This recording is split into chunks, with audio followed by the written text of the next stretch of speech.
Há 104 anos, a Lupo fabrica meias e moda íntima no Brasil. Mas em 2025, a empresa tomou uma decisão chocante. Abriu uma fábrica no Paraguai. E o motivo? A CEO foi bem direta na resposta. Não é que a Lupo foi para o Paraguai. O Brasil empurrou a gente para o Paraguai. Os impostos estão comendo a operação de forma violenta. Mas isso é só a ponta do iceberg. Porque o que está acontecendo com a Lupo não é um caso isolado. É um sintoma de uma doença econômica muito mais grave. E hoje vamos desvendar essa história. Então fica comigo até o final desse vídeo. A Lupo é praticamente uma instituição brasileira, fundada em 1921 por um imigrante italiano chamado Henrique Lupo, em Araraquara, São Paulo. Durante mais de um século, a marca cresceu e se tornou líder nacional em vendas de meias e cuecas, uma das maiores fabricantes de moda íntima do Brasil, detentora de marcas famosas como Trifil e Scala, empregadora de milhares de pessoas ao longo de toda a sua história. Liliana Alfiero, a CEO atual, é a última representante da família no comando da empresa, representando a quarta geração. Ela herdou uma empresa sólida, respeitada e rentável. Mas aí veio a Lei 14.789, de 2023, sancionada nos últimos dias de 2023 pelo atual presidente. Em dezembro de 2023, o presidente Lula sancionou a lei. Com qual objetivo? Aumentar a arrecadação federal, é claro. Qual o método? Eliminar as isenções tributárias que existiam há décadas. Entenda bem, os estados e municípios dão incentivos fiscais às empresas para elas se instalarem nos seus territórios. Isso é chamado de benefícios fiscais de ICMS e podem ser isenção total ou parcial, redução de alíquotas ou créditos presumidos. Antes de 2023, esses incentivos eram excluídos da base de cálculo dos impostos federais, como IRPJ, que é o Imposto de Renda sobre Pessoa Jurídica, a CSLL, que é a Contribuição Social sobre o Lucro Líquido, o PIS e COFINS. Ou seja, você ganhava um incentivo estadual, mas não pagava mais imposto federal por causa disso. Aí chegou a Lei 14.789. Ela virou a mesa. Agora, esses incentivos entram na base de cálculo, o que significa que você ganha o incentivo estadual, mas ainda paga o imposto federal. Sabe qual é o resultado disso? A carga tributária aumentou significativamente para as empresas que recebiam os incentivos. Para a Lupo, que tinha incentivos em estados como Bahia e Ceará, foi um golpe final. Liliana olhou os números e fez uma conta simples. É mais barato produzir no Paraguai do que aqui. Em junho de 2025, a Lupo inaugurou uma fábrica em Cidade del Este, no Paraguai. Veja só os números que o Brasil perdeu. Investimento de 30 milhões de reais. Empregos diretos de 110 pessoas em 2025 e 350 pessoas em 2026. A capacidade produtiva de 20 milhões de pares de meias por ano. A empresa teve uma economia de custo de pelo menos 28%. Percebeu? 28%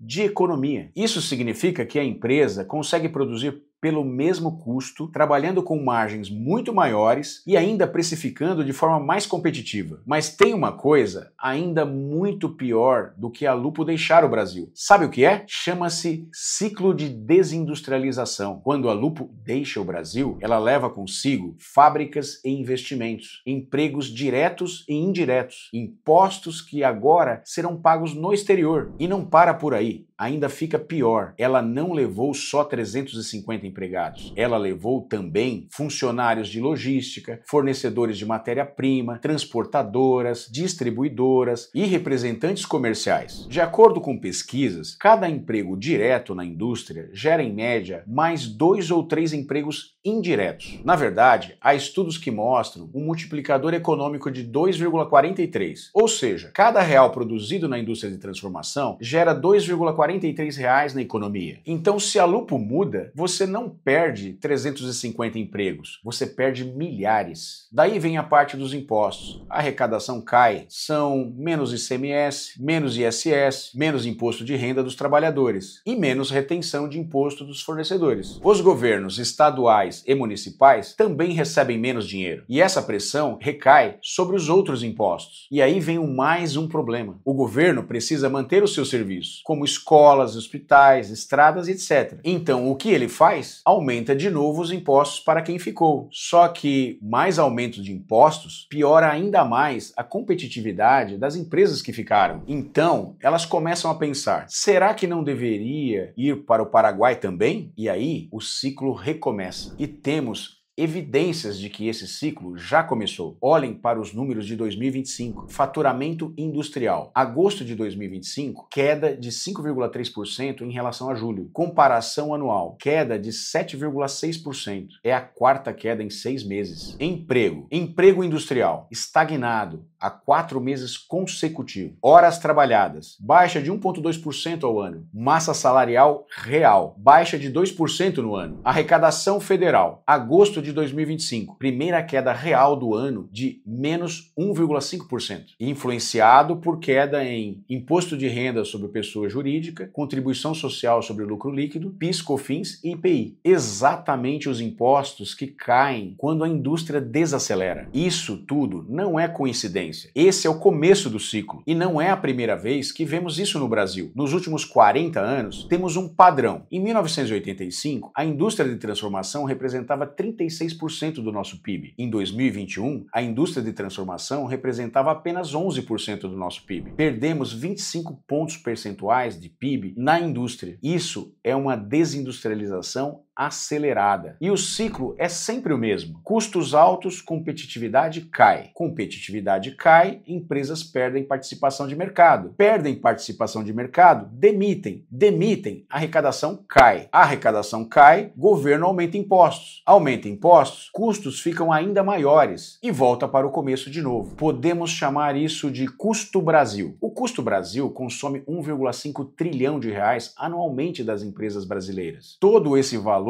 vem principalmente de sistema tributário complexo, oneroso e cumulativo, são mais de 90 tributos diferentes, infraestrutura deficiente, financiamento escasso e caro, baixa qualidade de educação, ambiente macroeconômico instável e insegurança jurídica. Enquanto o Brasil tem esses custos estratosféricos, está nascendo do outro lado da fronteira um custo Paraguai praticamente zero. O Paraguai lidera o índice de competitividade fiscal da América Latina, com 68,1 pontos. Isso significa que uma empresa brasileira produzindo no Paraguai economiza 24% em impostos corporativos, que é de 34% para 10%. Isenção praticamente em todos os impostos sobre importação de insumos, regime Máquila. Simplificação administrativa é brutal, sem contar o ICMS, ISS e outros. Mais de 800 empresas brasileiras já estão lá. A Lupo é só mais uma da fila. Veja como a Lei 14.789 de 2023 só pioram as coisas. O objetivo era aumentar a arrecadação federal, certo? Mas na prática, o que aconteceu foi exatamente o inverso. Você aumentou a carga tributária para quem recebia incentivo. Quem recebia incentivo deixa de ser competitivo. Quem deixa de ser competitivo sai do Brasil. Se sai do Brasil, não paga mais nada de imposto federal. Então, no lugar de aumentar a arrecadação, ela na prática diminuiu. É como quando você tira o estímulo fiscal e acha que vai arrecadar mais na forma de impostos normais, mas a empresa simplesmente desaparece. Aí você arrecada zero em impostos, inclusive os que já existiam. E isso não é teoria. Outros países já aprenderam essa lição. Em Singapura, os impostos corporativos são baixos, entre 5% e 17%. Qual é o resultado? Economia de 900 bilhões de dólares, uma das mais dinâmicas do mundo. Na Irlanda, o imposto corporativo é de 12,5%. E o resultado? Cede da metade das startups de tecnologia da Europa. Crescimento econômico recorrente. E até no Vietnã, competição fiscal agressiva com a China. E o resultado? Empresas saindo da China e o Vietnã crescendo 7% ao ano. Todos esses são exemplos de países que entenderam que você não arrecada mais cortando incentivos. Você arrecada mais atraindo mais empresas. Enquanto isso, o Brasil faz exatamente o inverso. Aumenta os impostos esperando arrecadar mais. Então, qual é o futuro? Bom, podemos imaginar 3 cenários. Mas antes de eu te apresentar os 3 cenários, se você chegou até aqui no vídeo, é porque você está gostando desse conteúdo e acha que ele é relevante. Então deixa seu like, porque me ajuda a alcançar mais pessoas que também se interessam por temas importantes como esse. E se você não quer perder mais vídeos como esse, se inscreve no canal e aciona o sininho. Bom, bora agora para os 3 cenários. Cenário 1. Pessimista. É o mais provável no curto prazo. Mais empresas saem do país. Desemprego aumenta. Arrecadação continua caindo. Governo continua aumentando os impostos. Ciclo se reforça. E em 3 anos, a desindustrialização acelera e o desemprego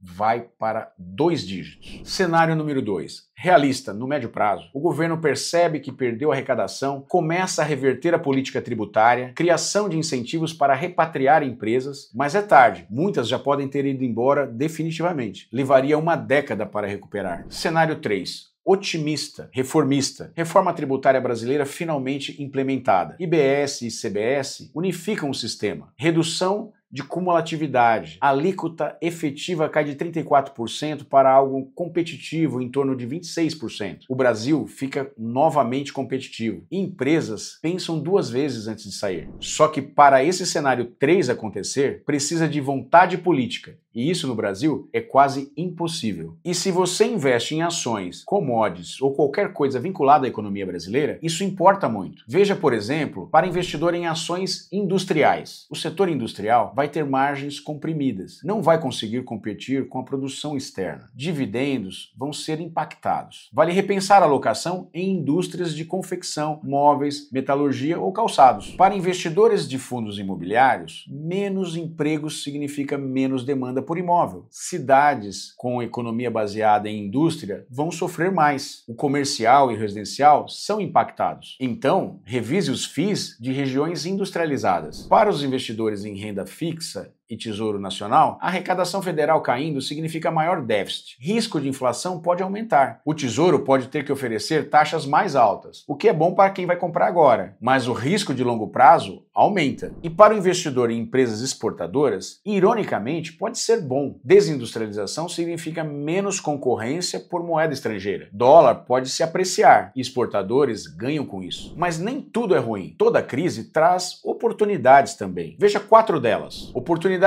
Empresas que se reposicionam. Algumas empresas vão conseguir fazer a transição, vão ficar mais eficientes, vão ganhar market share dos concorrentes que desistiram. Quando a indústria se reposiciona, há vencedores. Oportunidade 2. Reforma tributária. Quando a reforma tributária finalmente sair, vai haver um boom. Empresas que sobreviverem até lá vão ter margens expandindo. Temos potencial de 12% de crescimento adicional no nosso PIB em 15 anos, segundo estimativas. As empresas que se prepararem vão estar bem posicionadas. Oportunidade 3. Setor de serviços. Enquanto a indústria sofre, os serviços crescem. Tecnologia, educação, saúde, logística podem ir bem. Essas áreas estão crescendo. Pode valer a pena você rotacionar a sua carteira para serviços. Oportunidade número 4. Empresas brasileiras no Paraguai. Paradoxalmente, você pode investir em empresas brasileiras que abrem fábricas no Paraguai. Elas vão ficar mais competitivas. Podem exportar de volta para o Brasil com menores custos. Se conseguirem manter a marca brasileira, isso é interessante. Mas cuidado, essas oportunidades só aparecem para quem está atento. O mercado demora para precificar essas mudanças. E para você monitorar isso tudo, aqui estão os indicadores. Vamos ver os indicadores econômicos. Índice de produção industrial da CNI. Se cai mais, é sinal de piora. Taxa de desemprego vai subir nos próximos meses. A arrecadação tributária vai continuar caindo se a indústria continuar caindo. Capacidade instalada. Se cair de 78%, é crítico. Indicadores de mercado. Cotação do dólar. Acompanhe se vai subir mais. Spread de risco Brasil. Se ampliar, o mercado está perdendo confiança. O IBRX, que é o índice de ações, ele mede a performance do setor industrial. Índices setoriais. Têxtil, confecção, calçados, metalurgia. Indicadores políticos. O avançar da reforma tributária, o IBS e o CBS. Criação de novos incentivos para a indústria. Negociações com o Paraguai. Pode haver um acordo tributário. Mudanças na Lei 14.789. Ainda é possível. Indicadores de mercado de trabalho. Admissões versus demissões no setor industrial. Salários. Se caírem, é sinal de pressão. Migração de profissionais e vagas de emprego por setor. Acompanhe esses números regularmente. Eles vão contar a história real do que está acontecendo na economia. Mas antes da gente finalizar, deixa eu te falar da minha formação Velo Investing. Se você quer aprender a escolher ativos que realmente vão te fazer viver de renda nos próximos anos, aponte o seu celular para o QR Code ou vá no link da descrição e saiba mais. E finalmente, para a gente concluir, a história da Lupo